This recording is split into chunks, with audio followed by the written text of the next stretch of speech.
Phone number. تیسرے روز دفتر مجھے خیال آیا کہ کیوں نہ فون کو آزماؤں، شاید فون سے بات بن جائے۔ لیکن سفارت کا فون نمبر کیسے حاصل ہو؟ سفارت کا فون نمبر حاصل کرنے کے لیے تیسرے روز پھر سفارت جا پہنچا۔ وہاں جس صاحب سے فون نمبر پوچھتا وہ مسکرا کر کہتا، ہاں مجھے علم ہے، آپ سفیر صاحب سے ملیں گے، اور پھر آگے بڑھ جاتا۔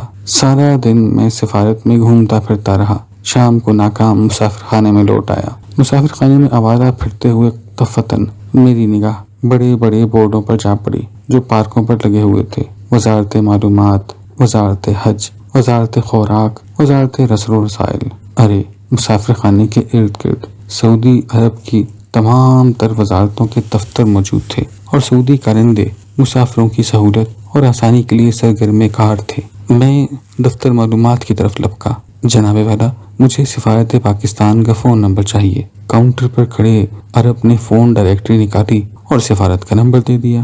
چوتھے روز میں نے سفیر صاحب کو فون کیا۔ ان کے پرائیویٹ سیکرٹری بولے، یہ سفیر صاحب بہت مصروف ہیں، اس روز میں سارا دن ہر گھنٹہ 2 گھنٹہ کے بعد فون کرتا، اور جواب ملتا رہا کہ سفیر صاحب بے حد مصروف ہیں۔ اس روز سارا دن میں ٹیلی فون بوتھ میں کھڑا رہا۔ 5ویں دن میں نے فون پر سیکرٹری صاحب کو اپنی پوری کہانی سنائی اور اس میں کامیاب ہو گیا۔ وہ بولے، آپ یہاں آ جائیں، میں کوشش کروں گا آپ کو ان سے ملا دوں، ویسے مشکل ہے چونکہ وہ بے حد مصروف ہیں۔ 6 روز میں سارا دن سیکرٹری کے کمرے میں بیٹھا رہا کہ کب سفیر صاحب کی مصروفیت ختم ہو اور سیکرٹری صاحب میرا تذکرہ کر سکے۔ پھر دفتر مجھے خیال آیا کہ کیوں نہ سفیر صاحب کے گھر ٹیلی فون کروں، وہ محترمہ تو وہی ہوں گی۔